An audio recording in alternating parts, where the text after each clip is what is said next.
The thing people always get wrong about anger is that what they think they're seeing and calling anger is not actually anger. It's the reaction to it. So let's separate that just to start. There's a separation between the emotion of anger and how that shows up and what we do with that versus the reaction and the reactivity to it. Oftentimes, what we're seeing and what's being displayed out in the world and often is accepted for men is the reaction to a lack of awareness of their actual emotion of anger. Anger itself is defined as a strong feeling of annoyance, displeasure, or hostility, not the reaction to those.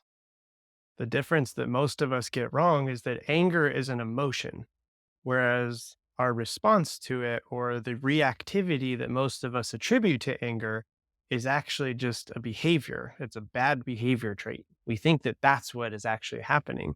But what's actually happening is that the person who is feeling angry does not have the emotional awareness or strength and resilience to process their anger in a healthy manner, and so our brains attach to our fight, flight, and freeze response. And anger often responds with fight. And so that's why you see people lash out. That's why people get angry and attack and snap. And in a more subtle version of this, this is why when you're arguing with your partner, you may snap and say something that you know is hurtful. So let's use that example of being in a relationship, having a heated conversation, and something gets brought up that you don't agree with, you don't like, and you snap. What does that look like for you? How do you respond? Do you say something that you don't mean and later regret it? Do you lash out and then that person runs away and storms off? Do you say something or do something that's hurtful to them or to yourself? Isolating, going to an addiction, pushing them away because subconsciously you realize you're actually not in control. I hear this story so many times when I'm working with men. We just lack the awareness of our physical sensations and what's coming up for us when we actually feel angry. Those that came before us couldn't teach us what they didn't know. Growing up, my father was not a very emotional person, like many of ours. They didn't know how to be in tune with themselves, and as such, we got a small version of them. We never got to really see their true selves, their true emotionally available selves. If you're like me, you probably had a father that lashed out, whether it was physical or abuse or both. Until we truly build our emotional awareness, we don't really realize that what we think is anger and what we think we have seen as anger as an angry man is just a reactive man. If you sit and think about something that has recently made you angry, how do you feel? What comes up in your body that tells you you're angry? Maybe your hands start to clench. Maybe you feel heat in your face or in your body. Maybe you're like me and your jaw starts to clench. Your shoulders may get tight. There may get a more puffed out defense and this ready to attack kind of feeling. But let's analyze that for a minute. Without the reaction, all of those signals say what? They tell us that a boundary has been crossed, that in some way, shape, or form, we have been violated and our defenses are up. That's all anger is meant to do. Anger is a powerful and beautiful emotion. It's not all negative. Anger is there to protect ourselves, to protect our loved ones, and to protect the things that matter to us. So early on, when I was still trying to figure out my emotions and try to figure out myself, I would argue with my wife a lot. We struggled a lot in our early years. And that would end up in both of us doing what I call anger ping pong, where one of us gets angry and says something to spark or ignite the other person. that person feels heightened and feels more attacked and like a boundary is crossed. And then they kick it back and back and back and back until there's some kind of explosion. Chances are that's quickly filled up and followed up by, what have I done? I didn't mean that. Did I mean that? I don't think I did, but I said it.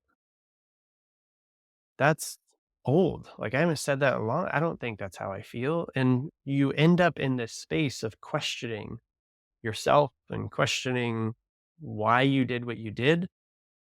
And that's what we're here to talk about, because that questioning, that unknowing is the signal that you reacted and that wasn't true to your emotions. Now that I have these skills, now that I have the ability to recognize what's happening, recognize when a boundary is crossed, and know when I'm hurting, you go back to that situation where my wife and I are arguing because everyone does, nobody's perfect. We escalate, and it gets to this point where I start to realize my jaw is clenched. I'm no longer making eye contact. I am anxious. My knees are bouncing. I am not wanting to be here and I'm looking for an exit. Aha. These are the signals that we need to pay attention to. So as I recognize those, I go inward. My wife now knows this also. And so we both do this where we'll see like maybe just a timeout hand, and I may close my eyes and I'll just take a breath and acknowledge the signs and signals that my body is giving me. The clenched jaw, the tight hand, I feel hot, and get close to what that is and become curious about how that came to be.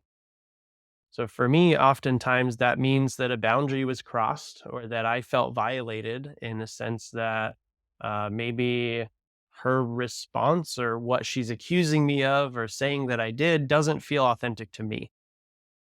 So, a couple of things to get in better touch with your emotions, to better connect with anger so that we can reduce our reactivity. First off, is just self compassion.